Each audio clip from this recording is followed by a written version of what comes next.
So SRSP పునర్జీవనం ఉత్త దండగా ఆ ప్రాజెక్టు పేరుతో 2000 కోట్ల ప్రజాధనం నీళ్లపాలు. గత ప్రభుత్వ తప్పిదాలను లేవనెత్తిన కాగ్. శ్రీరామ్ సాగర్ మొత్తం ఆయకట్టులో 66% ఎల్ఎండి కిందనే ఉండగా రివర్స్ పంపింగ్ దేనికి? రివర్స్ పంపింగ్ ఆలోచనే కరెక్ట్ కాదు. కాళేశ్వరంలో అడుగడుగునా నిధుల దుర్వినియోగం అక్రమాలు జరిగాయని కాగ్ నివేదిక చెప్తా ఉంది. శ్రీరామ్ సాగర్ పునరుజ్జీవం ప్రాజెక్టు అర్ధరహితమని దాని పేరిట గత బీఆర్ఎస్ ప్రభుత్వం 2000 కోట్ల ప్రజాధనాన్ని నీళ్లపాలు చేసిందని controller and auditor general CAG draft రిపోర్ట్లో తప్పుపట్టింది. 90.58 టీఎంసీల సామర్థ్యంతో గోదావరి నదిపై నిర్మించిన శ్రీరామ్ సాగర్ ప్రాజెక్టుకు కాళేశ్వరం నుంచి నీటిని రివర్స్ పంపింగ్ చేయాలన్న ఆలోచనే సమర్థించుకోలేనిదని తేల్చి చెప్పింది. ఎస్ఆర్ఎస్పీ కింద 13.67 లక్షల ఎకరాల ఆయకట్టు ఉండగా 346 కిలోమీటర్ల పొడవైన కాకతీయ కాలువ కిందనే 13.05 లక్షల ఎకరాలు సాగవుతున్నాయని తెలిపింది. సో ఆల్రెడీ దాని కింద సాగైతా ఉంటే ఈ రివర్స్ పంపింగ్ కేసీఆర్ పెట్టిన రివర్స్ పంపింగే పెద్ద డ్రామా. ఇక కాళ్ళకాడి నీళ్ళని నెత్తికాడికి అని కాళ్ళకాడికి వచ్చే నీళ్ళని మళ్ళీ తీసుకొచ్చి నెత్తికాడ పోయడం కాగ్ చెప్పిన అంశాలు. సో కాళేశ్వరం పంపులు మోటార్ల కొనుగోలులో కాంట్రాక్టర్లకు 327% అదనపు చెల్లింపులు జరిపారు. 327%. ఇక్కడ controller and auditor general CAG చెప్పిన రిపోర్ట్ ప్రకారం ఇక్కడ బాహుబలి మోటార్లని కొన్నారు. బాహుబలి ఒక్కసారి నేను గతంలో ఇది మీకు వివరించిన, ఇది తప్పైతే నేను ఏ ఛాలెంజ్ కైనా సిద్ధం అనేటువంటి మాట చెప్పిన. బాహుబలి మోటార్లను 6500 కోట్లకు కొన్నారు. 6500 కోట్లు. ఇది బిహెచ్ఎల్ దగ్గర అసెంబుల్ చేయించారు. ఇది మెగా కంపెనీకి దక్కినటువంటి కాంట్రాక్టు. యాక్చువల్గా ప్రభుత్వం ఏం చేసిందంటే ఈ 6500 కోట్లు ఉన్నాయి కదా, ఈ 6500 కోట్లలో పంపులు కొనుక్కొస్తే కాంట్రాక్టర్ ఉన్నాడు కదా, కాంట్రాక్టర్కి ఏం చేశారంటే 6500 కోట్లు ఇచ్చారు. ఈ కాంట్రాక్టర్ ఏం చేసిండాయా అనంటే ఈ బిహెచ్ఎల్ దగ్గర ఈ పంపులు కావాలి మాకు అని చెప్పి పంపులు ఆర్డర్ తీసుకొని ఈ బిహెచ్ఎల్కి ఎంత కట్టిండాయా అనంటే జస్ట్ 1500 కోట్లు కట్టిండు. 1500 కోట్లు కట్టినప్పుడు ఈ మిగతా 5000 కోట్లు ఎక్కడ పోయినాయి అంటే ఈ కాంట్రాక్టర్ దగ్గర నుంచి మళ్ళా కేటీఆర్ జేబులోకి వెళ్ళిపోయినాయి. కేసీఆర్ బినామీల జేబులోకి వెళ్ళిపోయింది. ఇదే విషయాన్ని నేను గతంలో చెప్పిన. ఇది తప్పైతే నేను ఏడ ఉరిశిక్షకైనా సిద్ధమని చెప్పిన. ఇలా కంట్రోలర్ అండ్ ఆడిటర్ జనరల్ అదే చెప్పింది. సో సింపుల్ మన ఊరు భాషలో చెప్పాలంటే ఉదాహరణకు 327% అదనపు చెల్లింపులు అని కాగ్ రిపోర్ట్ చెప్పింది. 327% అదనపు చెల్లింపులు అంటే ఏమనుకోవాలంటే మనకు అఫిషియల్ కాస్ట్ దాన్ని 3000 రూపాయలు అయింది అనుకో. 3000 అయితే దాన్ని 11,000 రూపాయలు చెల్లించినట్లు లెక్క అన్నట్టు. అవును. ఇక్కడ సింపుల్. ఇక్కడ ప్రజలు అర్థం చేసుకోవాల్సింది, ఇప్పుడు ఒక టమాటా కొంటే ₹1 అవుతుంది ఒరిజినల్ కాస్ట్. కానీ కేసీఆర్ ఏం చేసినంటే ఈ టమాటాకు 327 రూపాయలు ఇచ్చిండు. అంతే, 327 రూపాయలు ఇచ్చిండు. ఈ 327 రూపాయలలో 326 రూపాయలు కేసీఆర్ జేబులకు పోయినాయి. మళ్ళా వెనకకెళ్ళి దాని ఒరిజినల్ కథ రూపాయి. ఇది కాగ్ బయట పెట్టినటువంటి రిపోర్ట్. ఇది ఇక్కడ ఈ 1500 కోట్ల రూపాయలకు వాళ్ళే మెయింటెనెన్స్ చూసుకుంటారు. మళ్ళీ బిహెచ్ఎల్ కేవలం గాడికి పోయి ఆర్డర్ ఇచ్చినందుకు 5000 కోట్లు ఆర్డర్ ఇచ్చినోనికి, ఇక్కడ పంపుల కాడికి పైసలు ఇచ్చి రాపు అన్నోనికి 5000 కోట్లు, పంపులు తయారు చేసి గింటెనెన్స్ అంచ చేస్తున్నానికి 1500 కోట్లు. అయితే ఇదంతా మంచిగానే ఉన్నది లెక్క. ఇప్పుడు తెలంగాణ సమాజం ముందు ఒక డౌట్ ఉన్నది. మరి కాంగ్రెస్ పార్టీ నాయకుల చెప్పాల్సిన సమాధానం ఏంటంటే, సరే కేటీఆర్ మీద కేసులు వేసి జైలు పంపే విషయం పక్క పెట్టండి. సరే జైలు పోతాడు, బెయిల్ వస్తుందా, 6 నెలలు ఉంటాడా, 3 నెలలు ఉంటాడా పక్క పెడితే, మరి ఈ వేలాది కోట్ల రూపాయల డబ్బులు రికవర్ అవుతుందా కాదా? కావాల్సిందే. ఎట్లా అవుతుంది? అయితే ఎవరు చేయాలి దీన్ని? ఖచ్చితంగా వీళ్ళ మీద క్రిమినల్ కేసులు పెట్టాల్సిందే, వీళ్ళ ఆస్తులు జప్తు చేయాలి. Exactly right. ఇక్కడ నేను కేవలం బాహుబలి పంపుల విషయాన్ని చెప్పిన. ఇగో సింపుల్. నెక్స్ట్ అటెంప్ట్ కొనుగోలులో 14,500 కోట్ల అక్రమాలు. 14,500 కోట్లు అంటే ఎంత ఎరికేనా ప్రజలారా? ఇవాళ రైతు బంధు పైసలన్నీ ఎగిరిపోయి. రైతు బంధు కాదు, తెలంగాణ రాష్ట్రంలో ఈ 14,500 కోట్లతోని తెలంగాణ రాష్ట్రంలో ఎడ్యుకేషన్ మొత్తం ఫ్రీ చేయొచ్చు. 15,000 కోట్లతో తెలంగాణ రాష్ట్రంలో చదువుకుంటున్న ప్రతి పిల్లాడికి 15,000 కోట్ల రూపాయలు కొడితే మొత్తం తెలంగాణలో ఉన్నటువంటి ప్రైవేట్ స్కూల్ అన్ని కొనవచ్చు. ఇక్కడ విషయం ఏంటంటే, నేను చెప్పింది కేవలం 6,500 కోట్ల రూపాయల విలువైనటువంటి పంపుల కొనుగోలు ముద్దే. ఇగో ఇక్కడ కాగేం చెప్పింది, మల్లన్న గవ్వే కాదు, 14,501 కోట్ల వరకు అక్రమాలు జరిగినాయి ఆ కొనుగోళ్ల కాడ. అక్రమాలు 14,000 కోట్ల రూపాయలు. కొట్టరు ఒకసారి సప్పట్లు కేసీఆర్ కు. మా బాపు మా చిచ్చ అటుకులే బుక్కిండో. అటుకులు బుక్కిండు, అటుకులు కాదు బుక్కిందాడు, మంది రక్తం తాగిండు. జెన్కోలో రిటైర్ అయిన ఇంజనీర్ వేసిన అంచనాలతోనే ఎస్టిమేట్లు రూపొందించి టెండర్లు పిలిచారు. ఆ ఎస్టిమేట్లకు ఆధారాలు ఏమిటో అప్పటి ప్రభుత్వం వివరణ కూడా ఇవ్వలేదు. ఒక్కో మోటార్ కోసం కాంట్రాక్టర్ కు ప్రభుత్వం 2.57 కోట్లు చెల్లించగా సదరు కాంట్రాక్టర్ బిహెచ్ఎల్ కు 60 లక్షలు మాత్రమే చెల్లించారు. అంటే ఇది కాకు చెప్తున్న లెక్క ఏదైతున్నదో ఇదేదో మళ్ళా మనం క్యూనిస్ కాదు. ప్రభుత్వం ఒక ఇండిపెండెంట్ సంస్థ, రాజ్యాంగబద్ధమైన సంస్థ, కేంద్ర సంస్థ. అంటే ఇది ప్రతిదీ డాక్యుమెంట్ ఎవిడెన్స్ తో సహా చెప్తున్నారు. ఎందుకు డాక్యుమెంట్ ఉంటుంది అంటే ఇప్పుడు ప్రభుత్వం నుంచి విడుదలైనటువంటి డబ్బులు ఆ మెగా కృష్ణారెడ్డికి ఎన్ని డబ్బులు పోయినాయో మనకు అఫీషియల్ లెక్క ఉంటది. మెగా కృష్ణారెడ్డి బిహెచ్ఎల్ కి ఎన్ని డబ్బులు కట్టిండో కూడా లెక్క ఉంటది. ఇక్కడ తేలిందిగా ఈ లెక్క ఉన్నది. ఒక్కొక్క మోటార్ కొనమని 2.5 కోట్ల రూపాయలు ఇస్తే అందులో 1/2 కోటి మాత్రమే బిహెచ్ఎల్ కి ఇచ్చి మిగతా 2 కోట్లు జేబులేసుకుంది. మళ్ళీ ఇది ఎస్టిమేషన్ వేసింది ఎవడు? జెన్కోలో రిటైర్ అయిన ఇంజనీరు. ఎవరైనా నడుచుకుంటూ రావన్నాడు ఉంటాడు, కాళ్ళు లేనాడు. ఇప్పుడు ఏంటంటే ఆయన మీద కేసు పెట్టేటట్టు ఉండదు. లోపల ఏదో జైలు ఉంటే జాగ్ ఉండదు. నాకు మోకాలు నొత్తానే, నాకు గుండె నొత్తాంది, నాకు ఎందుకు చేయించండి ఈ లంగా కార్యక్రమాలు అంటే ఏజ్ బార్ అయిపోయింది, ఈజీగా బెయిల్ దొరుకుతుంది అంతే. రైట్గా ఇక్కడ ప్రాణహిత ప్రాజెక్టును కాళేశ్వరం పేరుతో రీఇంజనీరింగ్ చేయడం ద్వారా ప్రాణహిత ప్రాజెక్టును కాళేశ్వరం పేరుతో రీఇంజనీరింగ్ చేయడం ద్వారా 767.67 కోట్లు వేస్ట్ చేశారు కేవలం రీడిజైన్ కే. 767 కోట్లు.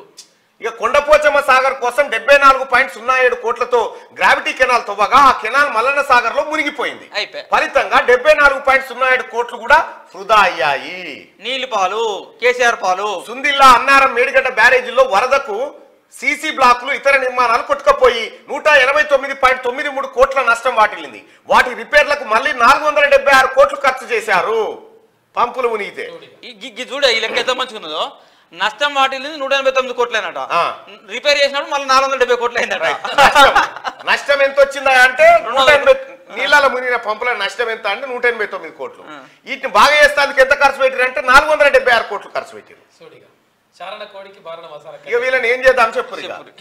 పవర్ హౌజుల్లో వాడే ఈఓటీ క్రేన్లు, మొబైల్ క్రేన్లు, జనరేటర్లు, బ్యాటరీలు, ట్రాన్స్ఫార్మర్లు, ఎర్తింగ్ మెటీరియల్ కొనుగోలులోనూ భారీగా అక్రమాలు జరిగాయి. వీటి కోసం 1282 కోట్లు గంపగుత్తగా చెల్లించారని, ఇందులో ఏ పనికి ఏ ప్రాతిపదికన చెల్లించారనే వివరాలేవి లేవట. 1286 కోట్లకు 82 కోట్ల లెక్కలు లేవు. 1282 కోట్లు ప్రైస్ అడ్జస్ట్మెంట్ కింద స్టీలు, సిమెంట్ ధరలో మార్పుల పేరుతో చేసిన చెల్లింపులోను 1342 కోట్ల అక్రమాలు జరిగినాయట. ఇగో ఏం చేయాలన్నా, ఇగో ఈ దొంగ కల్వకుంట్ల చంద్రశేఖరరావు వాని ఫ్యామిలీ ఈ తెలంగాణ రాష్ట్ర ప్రజల భవిష్యత్తుని ఇట్లా నాశనం చేసి కూర్చురు.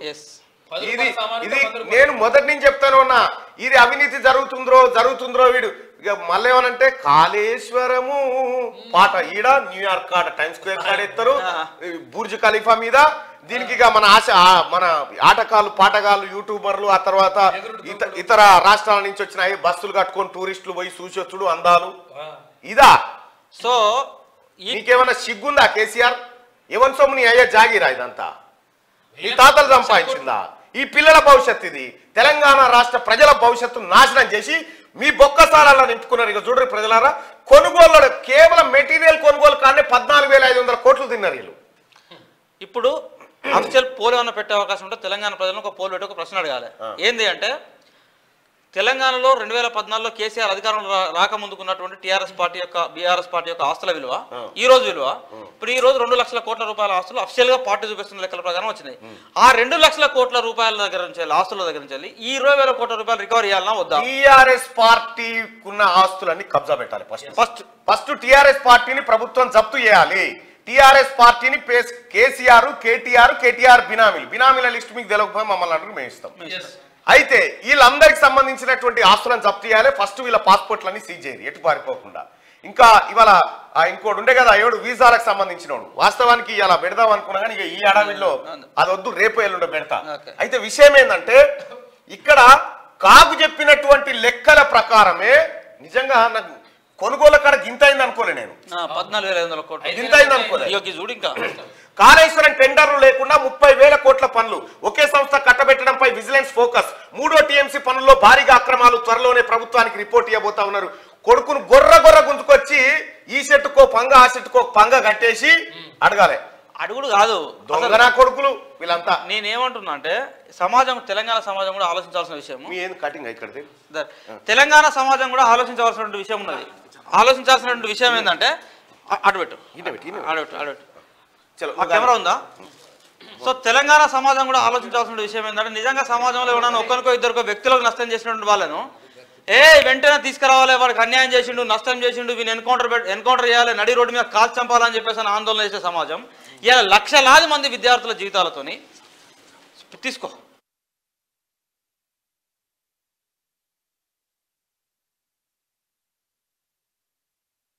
లక్షలాది మంది ప్రజల విద్యార్థుల జీవితాలతో ఆట ఆడుకున్నటువంటి సో ఈ దొంగలను నిజంగా చెప్పండి, అసలు ఏం చేయాలి వీళ్ళను? చట్ట పరిధిలో శిక్షించేటువంటి తప్పేనా ఇది చేసింది ఈ 1,00,000 కోట్ల రూపాయల కుంభకోణం? ఇలా లక్షలాది మంది విద్యార్థుల యొక్క జీవితాలతో ఆట ఆడుకున్నది వీళ్ళు కాదా? ఇలా వేలాది మంది నిరుపేదలతో ఆట ఆడుకున్నది వీళ్ళు కాదా? ఇలా వందలాది మంది రైతులు ఆత్మహత్యలు చేసుకుంటే ఆ పాపం వీళ్ళది కాదా? సో ఇంతమందిని మింగినప్పుడు ఆ రాజ్యాన్ని ఏలినటువంటి రాజును ఎందుకు బహిరంగంగా ప్రజల మధ్య వాళ్ళు శిక్షించకూడదు? ఎందుకు ఆ కఠినమైనటువంటి చట్టాలు ఈ దేశంలో రాకూడదు? ఈ 1,00,000 కోట్ల రూపాయల ఆస్తులు ఈ పార్టీలకు ఎక్కించాలి వచ్చినాయి. వీళ్ళు చెమటలు పడిచి నాగలు దున్ని వలపడ దాపడ దున్ని నేను పెద్ద రైతును వ్యవసాయం చేస్తానంటే 1,00,000 కోట్ల రూపాయల ఆస్తులు జమ అయినాయి. వీళ్ళకు 100 ఎకరాలలో ఫామ్ హౌస్లలో పంటలు పండితే 1,00,000 కోట్ల ఆస్తులు వచ్చినాయా? 2,00,000 కోట్లు ఇవాళ బీఆర్ఎస్ పార్టీకి సంబంధించి అఫీషియల్గా చూపెడుతున్న లెక్కలలో వచ్చినటువంటి ఆస్తులు. ఈ 2,00,000 కోట్ల రూపాయల సంపద ఈ కాళేశ్వరంలోకి దోచుకునే వాళ్ళకి 1,00,000 కోట్లు పోలే. ఇలా పేద ప్రజల భూములు గుంజుకొని పేదోళ్ళకి అన్యాయం చేసి ఇలా హైదరాబాద్లో ఉన్న ప్రభుత్వ భూములు గుంజుకున్నాయో 1,00,000 కోట్లు తిన్నారు. ఈ 2,00,000 కోట్ల రూపాయలు మీ సొమ్మే కదా, మన సొమ్మే కదా, ప్రజల సొమ్మే కదా. దీన్ని ఎందుకు రికవర్ చేయదు? ఆ పార్టీ యొక్క రిజిస్ట్రేషన్ మొత్తానికి పూర్తిగా వీళ్ళు చేసినటువంటి ఈ కుంభకోణాల ప్రతిగా పార్టీ యొక్క రిజిస్ట్రేషన్ క్యాన్సిల్ చేసి దేశంలో వీళ్ళని ఎన్నికల్లో పోటీ చేయకుండా బహిరంగంగా ప్రజల మధ్యలో శిక్షించేటువంటి ఒక చట్టాలు ఈ దేశంలో రావాల్సినటువంటి అవసరం ఉన్నదా లేదా? తెలంగాణ సమాజం వాళ్ళందరి ఆస్తులు కూడా జప్తు చేయాలి. అరే ఎంతనా ఇప్పుడు దాన్ని ఏమంటారు? సోనియా గాంధీ, రాహుల్ గాంధీ సంబంధించి వాళ్ళు మొన్న ఈ మధ్యలో ఈడీ విజిలెన్స్ వాళ్ళు హెరాల్డ్ కేసులు ఎన్ని 50 కోట్లు 30 కోట్లు 20 కోట్లు సోనియా గాంధీ రావాలి, రాహుల్ గాంధీ రావాలి. దయచేసి ముఖ్యమంత్రి గారికి లేకపోతే ఈ రాష్ట్ర ప్రజలకు తెలియజేస్తా ఉన్నాం, ఈ టిఆర్ఎస్ పార్టీని ఫస్ట్ కేసీఆర్ కుటుంబం ఆస్తులు జప్తు చేయాలి, బీఆర్ఎస్ పార్టీని జప్తు చేసుకోవాలి, ఎలక్షన్ కమిషన్ కూడా దృష్టి పెట్టాలి. ఈ దొంగలు ఎక్కడ మళ్ళీ పోటీ చేయకుండా వీళ్ళ ఆస్తులన్నీ జప్తు చేయాలి. తెలంగాణ రాష్ట్ర ప్రజలు ఇగో మన సంపద అంతా ఎటుపోయిందంటే ఇగో ఎటుపోయినాయిరా పైసలు ఏమైపోయినారా అంటే ఇగో ఇటుపోయినాయి. ఇవాళ రైతు బంధు ఎత్తలేడు రేవంత్ రెడ్డి. ఎత్తలేడు రేవంత్ రెడ్డి గారు. ఏమంటే చెప్పు తీసుకొని కొడతా ఇంకేవడన్నా మళ్ళా మాట అంటే దొంగన కొడుకులారా. ఈడు కలవకుండా చంద్రశేఖరరావు అనే దొంగ ఎత్తుకపోయింది మాట. ఈ పైసలన్నీ వాళ్ళ కుటుంబం తిన్నది ఇదంతా. ఇవి కాదా కాకు బయట పెడుతున్న లెక్కలు. నమస్తే తెలంగాణ పేపర్లు ఉంటుందిరా ఈ వార్త. ఏది ఇంకా యాసంగి ఎండుడేనట, తగ్గిన పేదరికము. ఇగో ఇదా ఉందా? విద్యుత్ ఛార్జీలు ఏడా పెంచారు? మరి పెంచినట్టు ఆల్రెడీ చెప్తా ఉండదు. కరెంట్ ఛార్జీల పెంపై డిస్కంలకు కేంద్రం అనుమతి అయితే ఉందా? మరి ఎక్కడుంది వార్త? ఇవాళ చెప్తారా మరి ఎవడన్నా? టిఆర్ఎస్ పార్టీలో ఉన్నటువంటి నాయకులారా మాత్రం ఇజ్జత్ మానం సిగ్గు అనిపించిన తక్షణం వదిలిపెట్టారు దాని పార్టీని. ఎందుకంటే జప్తు అయ్యే పార్టీలో మీరున్నా కూడా వేస్ట్ అంతే. జప్తు అవుతుందా పార్టీ? జప్తు కావాల్సిందే తెలంగాణ ప్రజలారా. టిఆర్ఎస్ పార్టీ ఆస్తులను, కేసీఆర్ కుటుంబం ఆస్తులను జప్తు చేయాలన్నా వద్దా? ఇది క్వశ్చన్. ఎగ్జాక్ట్లీ ఇది తెలంగాణ సమాజం ఆలోచించాలి. 30,000 కోట్ల రూపాయల పనులు ఒకే సంవత్సరం కట్టబెట్టలేదు నాయన. 30,000 కోట్లు ఇప్పుడు 3 రూపాయలు లెక్క ఉన్నది. ఈరోజు 30,000 కోట్ల. వామ్మో, ఇది 30,000 కోట్లు, 14,500 కోట్లు, ఇది 1000 కోట్లు, మొత్తం ఒక 20-25,000 కోట్ల రూపాయలు అఫీషియల్గా మనకు కనబడుతున్నటువంటి లెక్క. ఈ కాళేశ్వరం ప్రాజెక్టు అయ్యా మనకేం సంబంధం అన్నా, మా ఇంటికి 100 ఇవ్వలేదు, మేము 200 ఇవ్వలేదు, కేసీఆర్ కట్టుకున్నాడు కాదు. ఇలా ఆ రోజు కాళేశ్వరం కార్పొరేషన్ ఏర్పాటు చేసి 89,000 కోట్ల రూపాయలు అప్పులు తీసుకొస్తే ఆ అప్పులకు రాష్ట్ర ప్రభుత్వ ఖజానా నుండి ఇప్పుడు ఈ సంవత్సరం నుంచి 11,000 కోట్ల రూపాయలు మిత్తి అసలు కలిపి చెల్లించాల్సిన కర్మ ఏర్పడ్డది. ఆ 11,000 కోట్ల రూపాయలు ఉంటే ఇలా మహాలక్ష్మి పథకం కింద 2,500 రూపాయలు అని స్కీమ్ పెట్టింది కదా రాష్ట్ర ప్రభుత్వం. 5,000 రూపాయలు ఇస్తుండే మా అక్క చెల్లెళ్ళకు 5,000 రూపాయలు ఇచ్చినా ఈజీ ఉంటుండే. అక్క చెల్లెళ్ళ సొమ్మది మహాలక్ష్మి పథకం కింద 5,000 రూపాయలు చేస్తుంది నెలకు. తాతాపలకు జస్ట్ మెయింటెనెన్స్ కే 16,000 కోట్ల రూపాయలు కావాలంట. జస్ట్ ఏది కరెంట్ బిల్ కట్టడానికి. మరి పోనీ ఇన్ని చేసిన తర్వాత ఎన్ని వేల ఎకరాలు పారిందంటే దానికి లెక్కలేదు, నా పత్రం లేదు, పీకింది లేదు. అన్నారం బుంగలే కన్నెపల్లి పంప్ హౌస్ మునిగిపోవడే, మేడిగడ్డ కుంగిపోవడే. ఇక ఇన్ని పైసలు దోసుకున్న తర్వాత 1,00,000 కోట్ల రూపాయలు అంటారు మీరు. 1,00,000 కోట్లు కాదు, మేము 20,000 కోట్ల రూపాయలే తిన్నాం అని చెప్తారు అన్నాడు. ఇప్పుడు మీరు 1,00,000 అంటారు, మేము 20,000 కోట్లే తిన్నామని చెప్తారు వాళ్ళు. అయితే అఫీషియల్ గా పేపర్లు దొరికిన లెక్కలు, పేపర్లలో దొరికిన లెక్కలేవి.